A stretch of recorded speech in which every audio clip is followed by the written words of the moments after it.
하나님 말씀 본문 창세기 15장 1절 한 절만 우리 천천히 같이 읽겠습니다.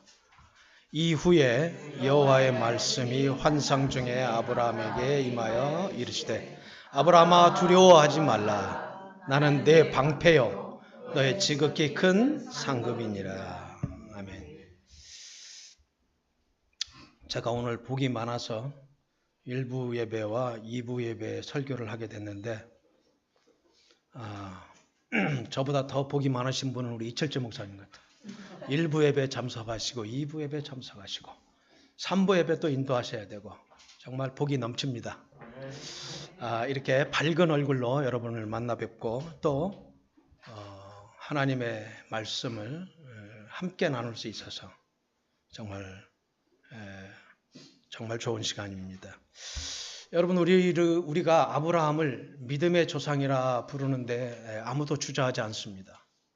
아브라함이 잘나서 또는 그의 정말 가문이 좋아서 배운 게 많아서 뭐가 훌륭해서 인격이 훌륭해서 하나님이 그를 부르셨을까요? 그걸 믿음의 조상으로 만드셨을까요? 저는 그렇다고 생각하지 않습니다. 아브라함이 믿음의 조상이 된 것은 온전히 하나님의 은혜였습니다. 온전히.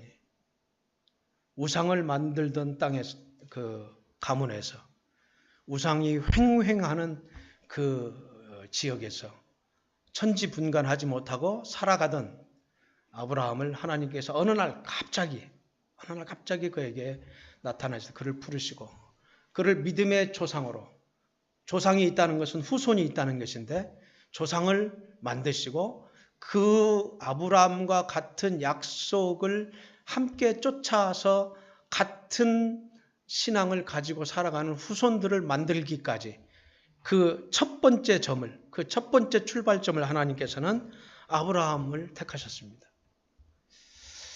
아브라함의 말이 아니라 아브라함의 그 삶을 보면 정말 우리는 아브라함에게 본받아야 될 것도 꽤 많습니다. 물론 아브라함에게 본받지 말아야 될 부분들도 많이 있습니다.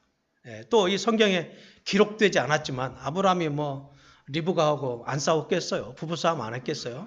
처절히 했지. 저만큼 저도 많이 했는데 아브라함이라고 왜 안 했겠어요? 많이 했죠. 그도 성경에 기록되지 않았지만 왜 음흉한 생각 안 하고 음란한 생각 안 하고 그래 살았겠어요. 그런 것들은 다 생략되어 있는 것이죠. 그러나 이 나타나진 하나님의 역사로 기록되어진 그 꼭 필요한 말씀들만 보아도 우리가 아브라함을 본받는 것이 아니라 아브라함 개인을 본받는 것이 아니라 아브라함이 하나님을 따랐던 순종하며 따라갔던 그 본질, 믿음의 본질, 그 신앙의 성격을 우리가 똑같이 따라가야만 한다는 것은 맞는 말입니다. 그래서 아브라함을 믿음의 조상이라 그렇게 부르고 하나님께서도 그렇게 인정하셨습니다. 우리가 이렇게 그 신앙생활을 저도 이제 목회를 몇십 년 하고 또 저도 한 성도로서 주님을 따르는데 몇십 년을 60년 넘게 그리고 예수님을 영접하고 새 사람이 된 지 30년 되어 가니까요. 꽤 오랜 시간을 주님을 따르고 그리고 또 주님을 따르는 분들을 돕기 위해서 선교사로 목사로 목회를 했습니다마는 참 우리가 이게 많은 사람들이 착각하는 것이 하나 있어요. 예수를 믿는다는 것이 무엇이냐? 저는 오늘 그 본문의 말씀을 가지고 믿음으로 산다는 것, 원래는 제가 이 본문을 가지고 그 방패와 상급 그래가지고 여러 군 일본에 가서도 설교하고 이 한국에서도 몇 군데 가서 설교를 했습니다. 근데 이제 오늘 여기 계신 분들이 다 젊은 층들이기 때문에 제가 제목만 바꿨어요. 내용은 같은데 믿음으로 산다는 것. 믿음으로 산다는 건 뭐냐? 많은 분들을 제가 이제 만나고 목회를 하고 또 만나고 요즘에도 만나다 보면 그 중에 상당히 많은 분들이 무슨 착각을 하고 있는 거니? 자기가 아는 것을 자기가 믿는 거라고 착각하고 있어요. 내가 알고 이 부분에 대해서 이해했다. 예, 내가 이 말씀을 들어서 내가 이해했고 이 책을 읽어서 내가 경건서적을 통해서 내가 이 설교를 듣고 또 이 하나님의 말씀을 공부하고 읽고 또 들어서 설교를 듣고 그래서 내가 이 말씀을 이해했다. 그래서 자기는 그 완벽하게 이해한 그 말씀이 자기의 믿음이라고 생각하고 있는 분들이 있더라고요. 또 어떤 분들은 제자 교육을 큰 교회에서 제대로 된 제자 양육 과정을 몇 달, 몇 년 이렇게 등급을 따라서 받고 나면 제자가 된 줄로 착각하고 있는 분들도 있더라고요. 굉장히 자랑스럽게 나는 어디 교회에서 제자반, 양육반을 몇 코스 그렇게 했습니다. 그렇게 말하는 데는 상당히 자랑스럽게 얘기하는데 제가 그분이 사는 모습을 이렇게 좀 관찰해 보면 아무 말도 안 하고 관찰해 보면 그 말씀하시는 거하고 많이 다른 것 같아요. 제자반, 양육반을 다 수료하고 했다고 해서 제자가 되는 건 아니더라고요. 우리가 만나서 서로 이야기하다 보면은 믿음의 얘기를 많이 하고 뭐 좋은 얘기를 많이 하고 해서 우리는 그 좋은 얘기를 하는 사람, 믿음의 얘기를 하는 사람을 그런 믿음이 있겠거니 그렇게 생각합니다. 저도 그랬었습니다, 옛날에. 그런데 요새는 안 그래요. 이제 나이가 이 정도 먹고 보니까 그래, 네 마음은 그렇구나. 네 마음은 그런 마음이 있구나. 그렇지만 그렇게 잘 안 사라지지 나도 그래. 이제 그런 정도로 받아들입니다. 그래서 인간에 대한 실망도 별로 없고 제가 옛날에는 뒤통수도 참 많이 맞았어요. 기도 많이 한다는 사람들한테 제가 아내와 자식들에게 안 주는 것도 막 퍼주고 그러다가 뒤통수를 막 한 번도 맞고 두 번도 똑같은 사람한테 서너 번도 맞고 왜 그러니 그 사람이 하는 말을 기도 많이 한다는 말 때문에 막 그 사람이 하는 그 엄청난 믿음의 이야기 때문에 난 그 사람이 그 믿음이 있는 줄 알았어요. 알고 보니까 아니더라고. 그 사람이 이야기하는 것을 가지고 그 사람의 믿음을 알 수는 없더라고. 정반대로 사는 사람도 있더라고. 그걸 이용해서 믿음 있는 사람들을 이용해 먹는 사람도 종종 있더라고요.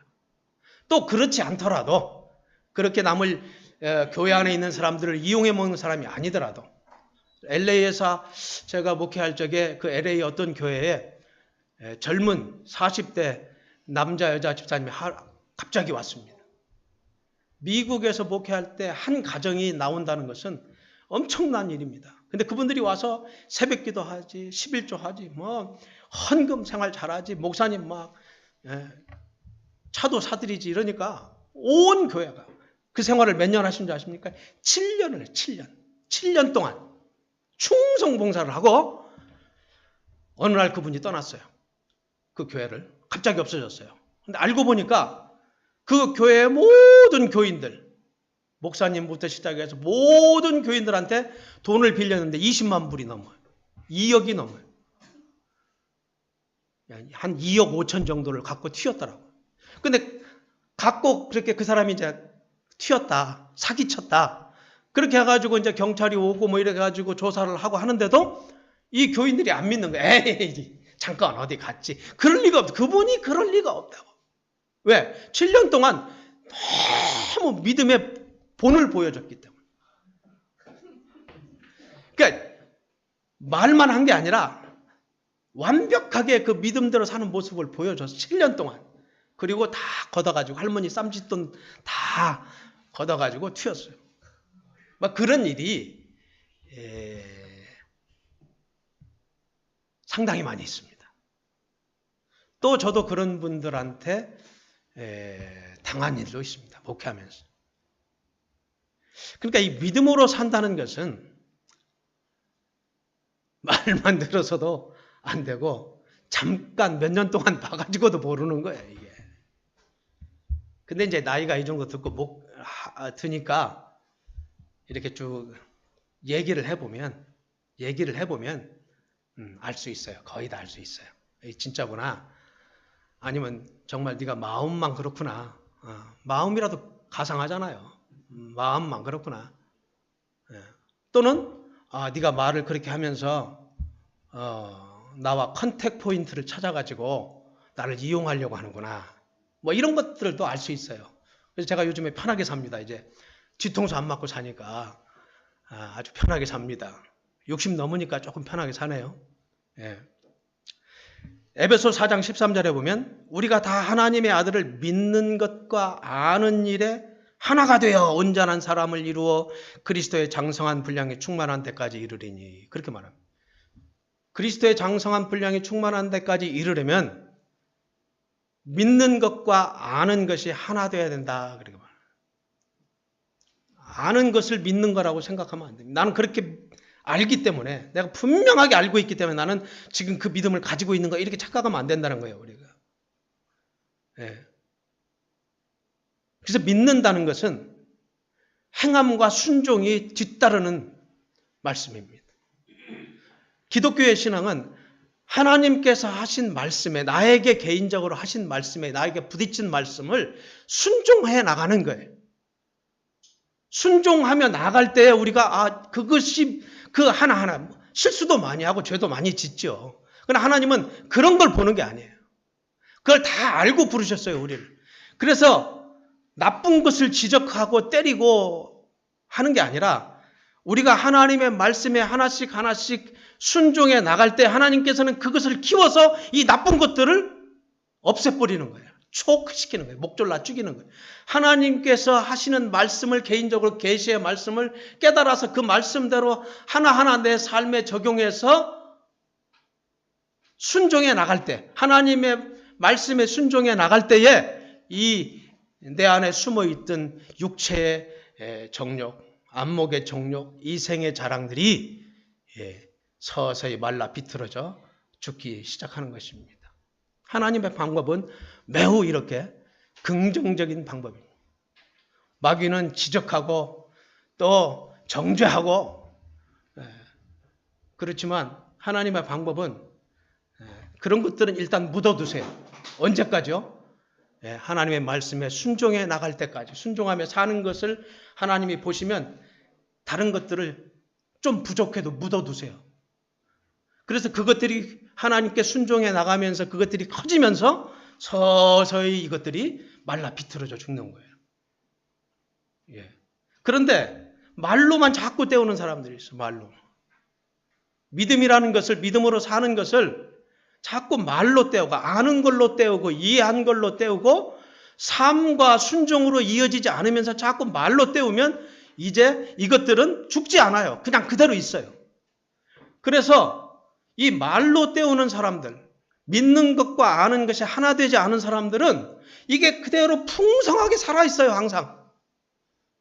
육체의 정욕과 안목의 정욕과 이생의 자랑들이 내 육체의 원욕들이, 원래 있던 그 육체의 욕심들이 그대로 살아있어서 교회는 열심히 몇십 년을 다니는데, 헌신하는데, 그런데 사람이 변하질 않아요.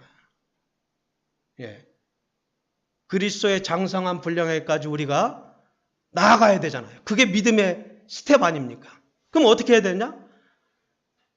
알고 이해한 것들과 믿는 것, 삶과 순종으로 이어지는 이것이 하나가 돼야 돼.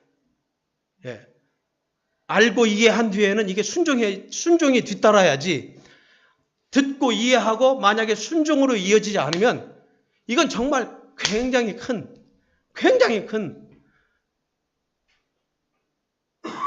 아예 모르면, 복음을 모르면, 예수를 안 믿으면 언젠가는 하나님의 은혜가 임하면 언젠가는 믿을 수 있는 기회가 있지만, 교회에 계속 참석하면서 말씀을 계속 들으면서 순종하지, 깨달았고 이해한 것을 내 의지로 결단해서 순종하지 않으면, 내 믿음이 삶으로 이어지지 않으면 이것은 어떻게 보면 안 믿는 것보다 더 저주이지 않을까? 그런 생각을 저는 많이 합니다. 안 믿으면 언젠가는 나와서 예수 믿는 게 그렇게 어려운 게 아니더라고요. 제가 미국에서 목회할 적에 어떤 젊은 부부가 교회라는 것은 교자도 모르던 아이들이 나와서 세례받고 신앙생활을 시작했어요. 오던 그 주일날부터 11조를 하겠다고 해서 하지 마라. 너희들 아직 11조 할 만한 믿음 안 된다. 하지 마라. 나중에 교회 생활부터 배우려고 하지 말고 믿음부터 제대로 배워라. 그래서 걔네들을 초보부터 가르쳤어요. 큐티부터 가르쳤어요. 초급반, 중급반, 고급반 가는데 중급반까지 가르쳐 놓으니까요. 한 6개월에서 8개월 가르쳐 놓으니까 몇십 년 믿은 사람보다 낫더라고요. 몇십 년 믿은 사람보다 낫더라고요. 내가 볼 때에는. 배운 대로 사니까. 그러더니 금방 생활이 좋아지더라고요. 네. 영주권이 없거든요. 그래서 그냥 어렵게 그 수암밑에서 뭐 핸드폰 장사하는데 이 애들이 믿음이 커지면서 금방 수암밑이 금방 줘서 또 하나 가게를 내고 뭐 또 다른 걸 낸다고 하고. 네. 여러분 믿음으로 산다는 것에 좀 많은 관심을 두시기를 바랍니다. 순종한다는, 하나님의 말씀에 순종해 나간다는 것. 믿음이란 하나님의 말씀에 순종할 수 있는 능력이에요. 능력. 하나님의 말씀에 자꾸 순종하다가 보면 처음에는 누가 능력이 있어서 하나요? 그런데 자꾸 한 번, 두 번 내 원래 육체의 소욕과 반대되잖아요. 하나님 말씀에 순종한다는 것은. 근데 그것을 자꾸 죽이고 하나님 말씀에 나에게 맞지 않지만 내 원래 성정에는 맞지 않지만 한 번 순종하고 두 번 순종하고 그리고 거기서 오는 복을 누리고 하나님의 은혜를 누리고 또 한 번 가고 가다가 보면 능력이 생깁니다. 나중에는 나하고 안 맞지만 예전 경험을 순종했던 경험을 돌아보니까 분명히 뭔가 대책이 있어 하나님께서. 아무리 내 머리로 계산해 봐서는 이건 틀림없이 망하는 길인데 왜 하나님이 이렇게 하라고 하실까? 근데 예전에 그런 일이 한 번 쌓이고 두 번 쌓이고 세 번 쌓이고 경험과 능력이 쌓이면 그 다음에는 잘 모르지만 순종하게 돼요. 오늘 그 말씀을 드리고 싶은 거예요. 오늘 그 말씀을. 자, 아브라함에게 하나님이 나타나셨다 이렇게 말씀합니다. 이후에 여호와의 말씀이 환상 중에 아브라함에게 임하여 이르시되 아브라함아 두려워 말라. 그럼 아브라함이 뭔가 두려워할 수밖에 없는 환경이 있었다는 거예요. 그렇죠? 두려워할 수 있는 환경이니까 나타나서 두려워 말라고 했죠. 나는 네 방패다. 나는 네 상급이다. 그냥 이런 얘기를 할 이유가 없으시잖아요. 뭔가 이유가 있으실 거 아니에요. 이런 이야기를 할 수밖에 없는 이유가 있을 거 아닙니까? 그러려면은 이 이후에라는 말이 우리가 주목해 봐야 될 얘기입니다. 창세기 15장 1절에 이후에. 그럼 어떤 일이 있고 이 일 후에 하나님께서 아브라함에 나타났다는 거예요. 그래서 말씀하셨다는 거예요. 환상 중에 나타나셔서 말씀하셨다는 거예요. 그때는 성경이 없으니까 계시가 완성되지 않았을 때니까 하나님께서 직접 나타나셔서 환상 중에서 말씀하셨다는 거예요. 계시가 완성된 지금 시간에도 지금도 자꾸 하나님을 직접 만나고 싶어하는 사람들이 있어요. 얼마나 위험한지 몰라요. 여러분 하나님 만나고 싶으세요? 직접? 대만하고 싶으세요? 네. 구약시대 때는 하나님을 직접 만나면 죽었어요. 난 지금도요. 하나님 만나고 싶은 마음이 없어요. 제가 하나님으로 개인적으로 하나님의 말씀과 하나님을 경험한 것은 수도 없이 많지만 직접 하나님과 만나고 싶지 않아요. 제가 어떻게 감히 하나님을 만나요? 하나님의 말씀이 하나님께서 제 안에 성령을 주시고 말씀을 날마다 깨닫게 하셔서 하나님의 말씀을 주시는 것만으로도 나는 벅차고 너무 행복하고 너무 어쩔 줄을 모르겠어요. 어떻게 하나님을 자꾸 만나려고 그래요.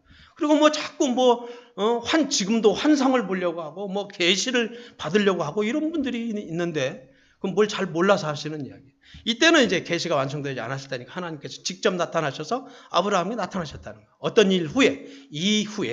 이후를 보려면 14장으로 가야 되겠죠? 14장에 가보면 이런 사건이 있습니다.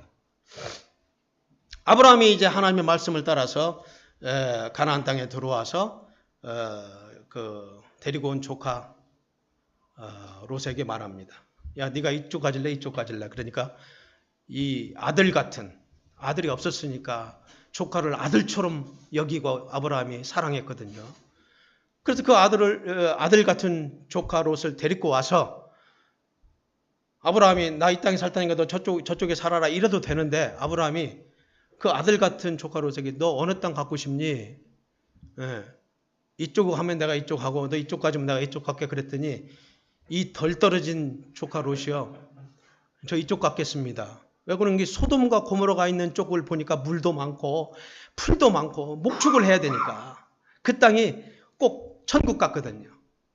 이쪽을 보니까 여기는 사막대, 광야지대야. 거기서는 양 치우는 게 좀 힘들겠어. 제정신 같으면 이쪽을 택해야지. 삼촌 이쪽 가십시오. 제가 이쪽으로 가야죠. 그런데 냉큼 저는 이쪽 가겠습니다. 그걸 줬어요. 그리고 아브라함이 이쪽으로 갔어요. 여러분, 우리가 잘 믿을 때 돈이 많고 내가 갖고 싶은 거 다 갖고 행복하게 살면서 예수 잘 믿는 게 쉬울까요? 아니면 어려울 때 예수 잘 믿는 게 쉬울까요? 그래요. 굉장히 경험적인 이야기 같아. 나도 그래요, 나도.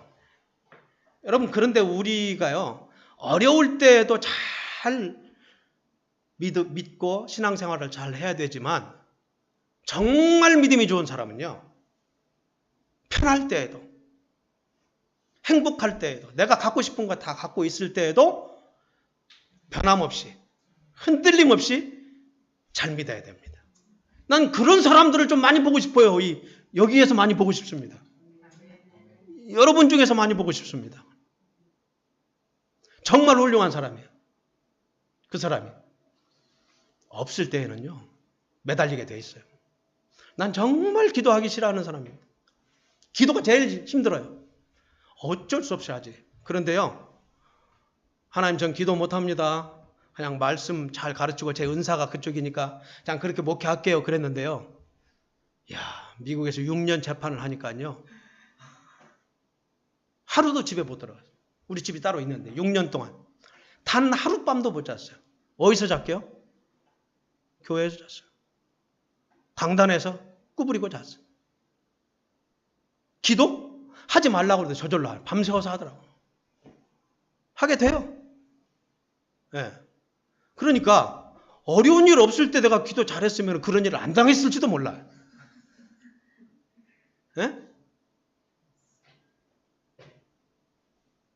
다 하게 돼요.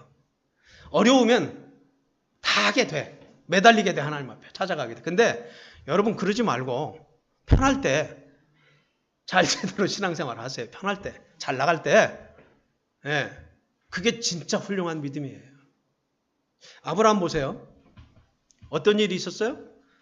조카 롯이 좋은 땅 가지고 이제 거기서 치고 하더니 자꾸 풀도 좋고 물도 많고 그러니까 양들이, 염소들이 물 잘 먹고 풀 잘 먹고 그러니까 살쪄서 자꾸 양도 불어나고 해서 부자가 될 거 아니에요. 그러더니 자꾸 어느 쪽으로 가는 거 아니? 소돔 쪽으로 가는 거야. 돈 벌면 자꾸 강남으로 가야지. 자식들 교육 위해서. 자꾸 가다 보니까 나중에는 어디서 살고 있게? 소돔에서 살게 돼요. 자꾸 부자가 되니까 어느덧 소돔 안에 들어가서 소돔 성 안에서 산다니까요. 그런데 그냥 그대로 잘 됐으면 좋은데 이 소돔 성이 전쟁을 벌인 거예요.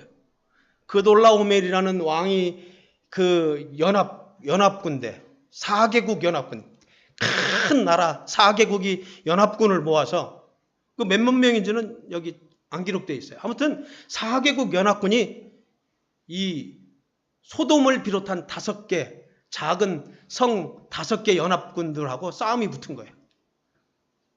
그래서 이 4개국 연합군이 이 5개국, 소돔이 속한 5개국 연합군을 쳐서 완전히 박살냈어요. 자, 옛날에 원시시대 때 전쟁에 지면 남자는 죽고, 대부분 죽고, 그리고 튼튼한 그저 소수는 노예로 끌려가고, 여자와 아이들은 어떻게 될까요? 여자는 성놀이개나 아니면 하녀로 끌려가게 되고, 뭐 있는 재산은 다 뺏기고,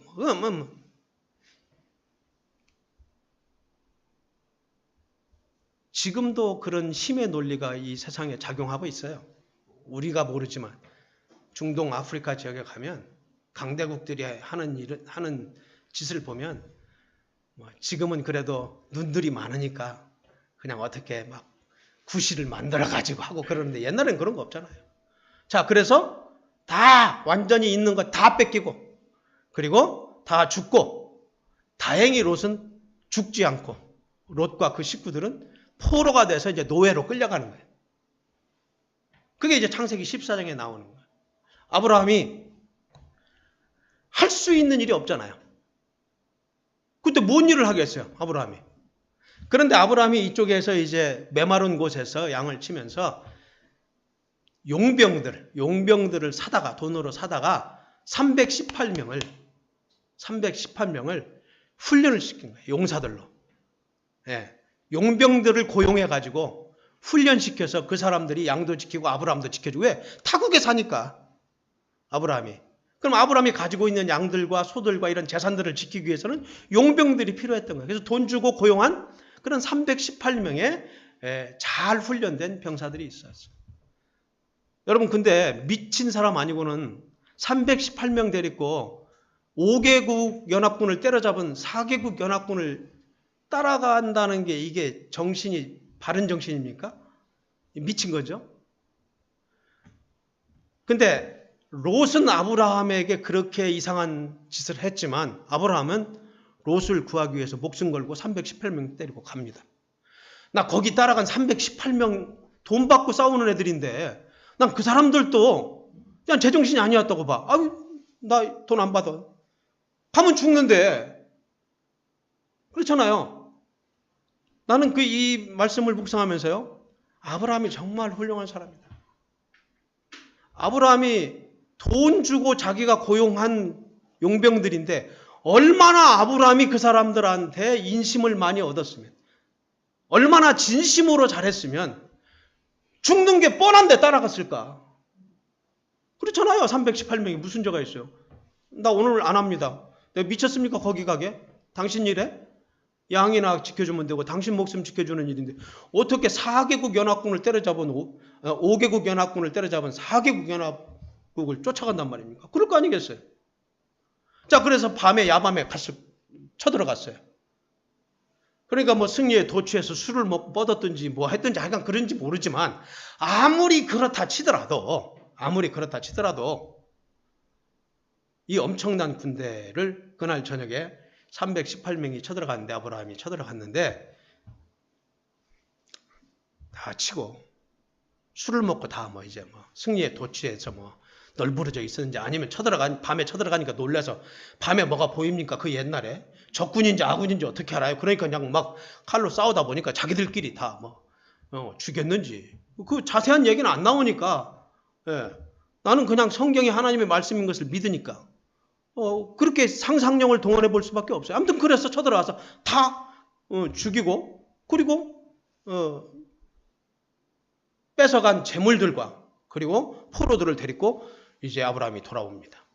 돌아오니까 소돔 왕과 다른 나라 왕들이 나와가지고 이제 돌아온 아브라함을 영접하는데, 그게 이제 이후에라는 말이에요. 이후에 돌아오는 거예요. 자, 그 후에 일어난 일은 이제 오늘 15장에 일어난 일은 조금 이따 얘기하고, 그럼 왜 하나님이 이후에 나타나셨을까? 그 의기양양하게 다 이기고 뺏고 포로들을 다시 데리고 모든 재물들을 다 가지고 돌아왔는데 하나님은 왜 그때 나타났을까? 이게 아브라함의 가족에게는 절대절명의 위기였습니다. 그 시간이, 그 순간이. 자, 술이 취해서 있었든지 아니면 자기들끼리 밤이니까 몰라서 쳐 죽였든지 어쨌든지 간에 하건 아브라함이 가서 그 대부분을 다 죽이지는 못했겠지. 대부분을 몰살시키고 이제 뭐 다 제압하고 그래서 가져왔다고 칩시다. 그러면 그 4개국 연합군이 가만히 있겠습니까? 여러분 생각에 318명한테 당했다고 생각해 보세요. 4개국 연합군들이. 그럼 가만히 있을까요?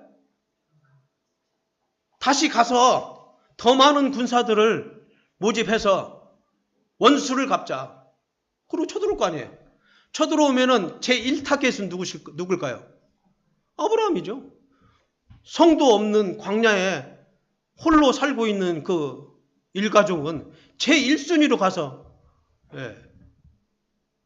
갈기갈기 찢어서 죽이겠죠. 그 옛날에. 아브라함은 지금 승리에 도취될 수 있을 때가 아니에요. 속으로 뺏어가지고 오면서도 바들바들 떠는 거예요. 그 아브라함에게 하나님이 나타나셨어요. 나타나셔서 뭐라고 했어요? 두려워 말라. 아브라함아, 지금 바들바들 떨고 있으니까. 이제 다 죽었다, 이제. 다 죽었어요, 이제, 우리는. 이렇게 생각하고 있는 거예요.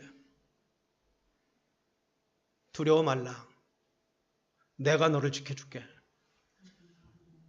내가 너의 방패가 되어줄게. 야, 나를 뚫지 못하고는 너를 해치 못한다. 이게 방패 아니에요. 방패라는 것은 이렇게 내가 들고 있으면 이것을 뚫지 않는 이상은 나는 끄떡 없으니까. 근데 이게 투명 방패라는 데 문제가 있습니다. 제가 몇십 년을 선교사하고 목사하고 살아보니까, 영적 전투를 해보니까 이 적들이 나를 찌르면 그 칼이 다 보여요. 내가 분명히 안 죽는다는 걸 이론적으로 알아요. 하나님이 나의 방패가 되셔. 날 지켜주셨어. 난 그런 경험이 많아. 난 완전히 몸으로 때우는 스타일이니까 나는 그렇게 머리로 생각으로 믿는 사람이 아니야. 나는 완전히 몸으로 때우는 사람이기 때문에 그런 경험들이 많아요. 그래서 이번에도 지켜줘. 틀림없어. 어려운 것이 좀 과정이 있더라도 나는 반드시 이겨. 난 안 죽어. 니들이 아무리 죽이려고 하면 난 안 죽어. 방패가 있으니까, 하나님이 있으니까 알아요. 다 압니다. 근데 죽이겠다고 하고 와서 나를 찌르는데 그 칼이 다 보여. 나를 쏘는데 그 총알이 다 보여. 왜 그런 거니? 이게 투명 방패야. 이게 다 보인다니까요. 근데 칼로 찌르는데 칼이 안 들어. 나한테 치명상이 없어. 총을 쐈는데 안 맞았어. 근데 분명히 쏘는 걸 봤는데. 이게 방패예요. 이게. 나중에 시간이 있으면 제가 스펙타클한 제 경험을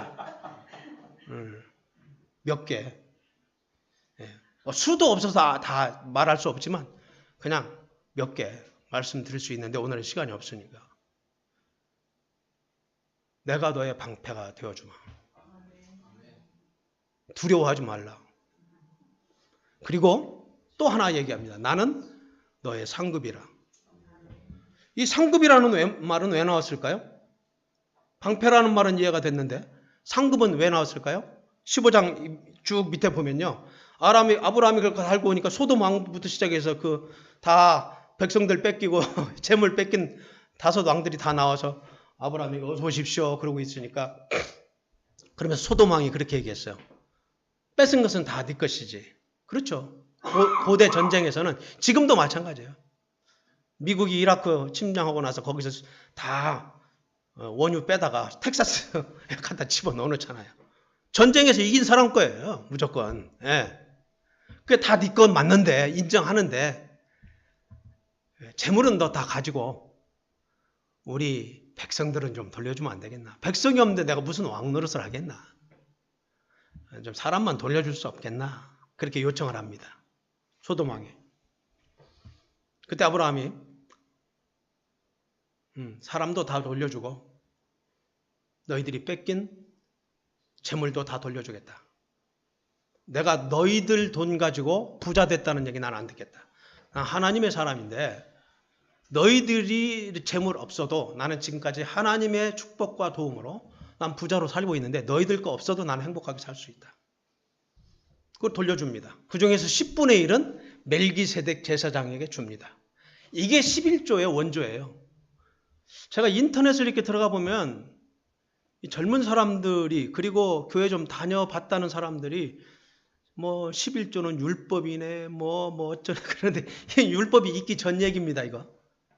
이 사건은 율법이 있기 아주 전 얘기예요. 아브라함 시대 때니까 무슨 율법이 있어요.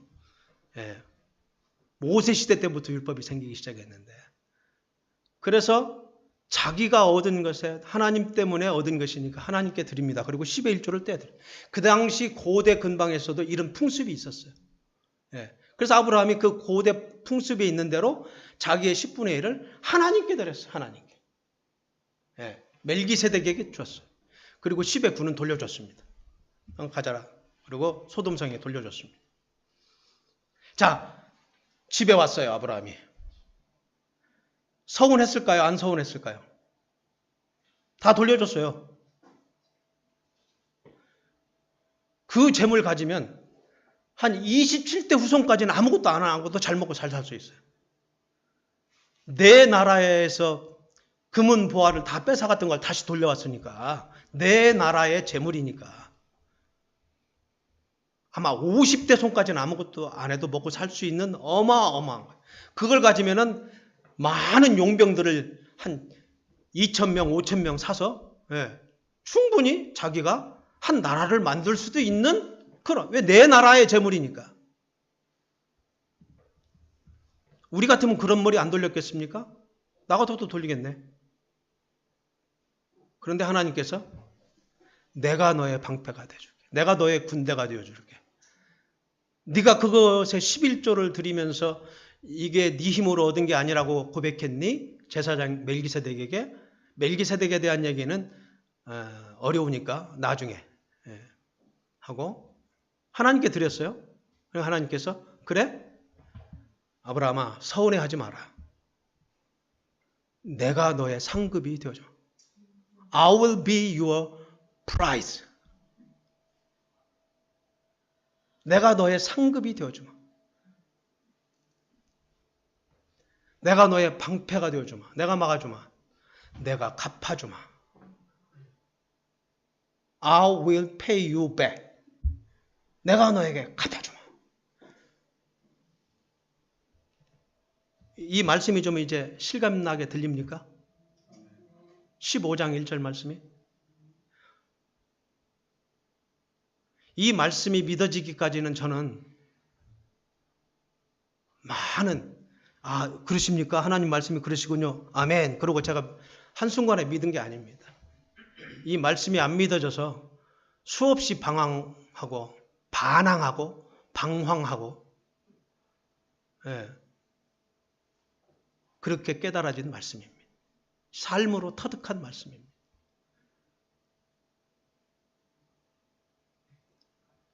여러분에게도 오늘 하나님께서 이 말씀을 통해서 아브라함에게 하셨던 똑같은 말씀을 해주시면 좋겠습니다. 걱정하지 마라. 너 희망이 없니? 지금 이 꼬라지로 살아가지고는 아무 희망이 없는 것 같니? 걱정하지 마. 안 죽어. 걱정하지 마. 내가 너의 방패가 되어줄, 내가 너의 친구가 되어주고 내가 너에게 갚아줄게. 그런데 그 하나님의 그 말씀을 들으려면 내 믿음의 삶이, 믿음의 순종이 전제돼야 된다는 거예요. 그 말만 좋아가지고 아멘 할 게 아니라 그 말씀을 들으려면 그 축복을, 이 말씀을 하나님께로부터 들으려면 내가 전제돼야 된다. 내 순종이 전제되어야 된다는 거예요. 순종 없이, 의지적 결단 없이 자꾸 요 열매만 따먹으려고 하면 지금 미국에 그 말 잘하는 사람 누구죠? 긍정의 힘 쓴 사람 누구야? 그 사기꾼 누구야? 조엘 오스틴. 그런 사기꾼이 되는 거예요. 성경에 없는 얘기를 하더라고 막. 그 사람 설교를 들어보면 전부 성공에 대한 이야기, 재물에 대한 이야기, 건강에 대한 이야기. 사람들이 좋아할 수밖에 없어요. 세계에서 제일 큰 교회가, 미국에서 제일 큰 교회가 될 수밖에 없어요. 왜? 인간의 원초적인 욕심을 계속 자극하니까. 거긴 복음이 없어요. 복음이 없어요. 마귀가 우리에게 유혹하기 위해서 내놓는 거하고 똑같은 것을 계속 조엘 오스틴은 얘기하고 있어요. 복음이라고. 근데 내가 들어보면 저건 마귀가 내놓는 거하고 똑같으네. 이 돌로 떡 만들어봐. 너 인기 있을 텐데 여기서 한 번만 뛰어내려봐. 그리고 살아나면 넌 인기 최고 짱이야. 뭐 이렇게 어렵게 사니? 잘 먹고 잘 살아야지. 인기 얻고 살아야지. 명예 가지고 살아야지. 근데 예수님은 거절하셨거든요. 그게 복음이거든요. 근데 조엘 오스틴은 계속 잘 살아야 돼. 계속 인기 있게 살아야 돼. 나하고 우리 집사람 봐. 그 돈 다 어디서 나왔을까요?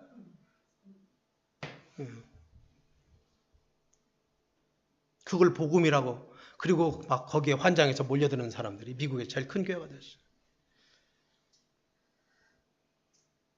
가짜 복음. 여러분, 순종은 어려운 것 같지만 어마어마한 상급이 뒤따라옵니다. 어마어마한 평안이 뒤따라옵니다. 여러분 기억나세요? 아브라함이 흉년이 들자 하나님이 정해주신 가나안 땅에 머물러야 되는데 그는 그 흉년을 참지 못하고 어디로 내려갔습니까? 애굽으로 내려갔습니다. 나 물 좀 주세요. 목이 자꾸 타네. 애굽으로 내려갔어요. 그런데 아브라함에게 치명적인 약점이 하나 있었습니다. 그것은 뭡니까? 예쁜 아내를 데리고 산다는 거. 나처럼. 웃으면은 우리 집사람이 창피하잖아. 할렐루야. 옛날에는 힘의 논리였기 때문에 아내가 예쁘면 빨리 죽는 거야. 남자가. 옛날에는. 뭐 예쁜 여자가 가니까 막 그 나라 애굽에 있는 남자라는 남자들은 다 눈이 뿅 간 거야. 근데 애굽의 왕 바로도 보고 반한 거야. 들어와. 꼼짝없죠 뭐. 누구냐? 그러니까 제 동생입니다. 왜? 내 마누라입니다. 그럼 저거 죽여.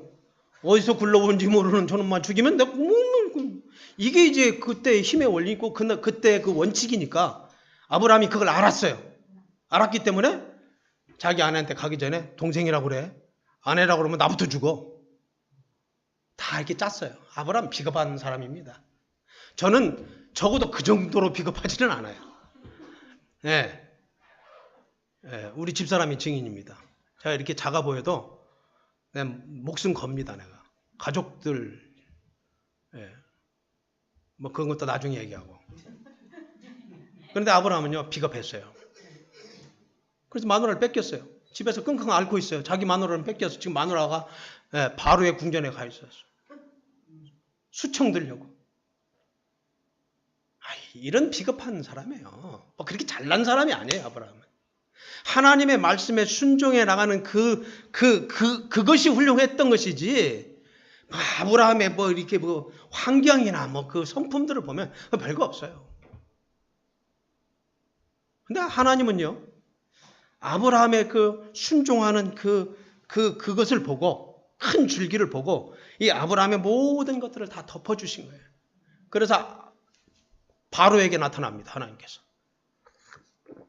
야, 너 왜 남의 마누라 뺏어왔어? 아니요. 맞아. 너 이놈 씨를 말려버릴 거야, 너 이제. 잘못했습니다. 제가 마누라인 줄 몰랐습니다. 동생이라고 그래서 데려왔습니다. 어떻게 하면 좋겠습니까? 잘 돌려보내. 그냥 돌려보내지 말고 창피하지 않게 바리바리 수레에다가 금은 보화를 싸서 보냈습니다. 이 비겁한 아브라함에게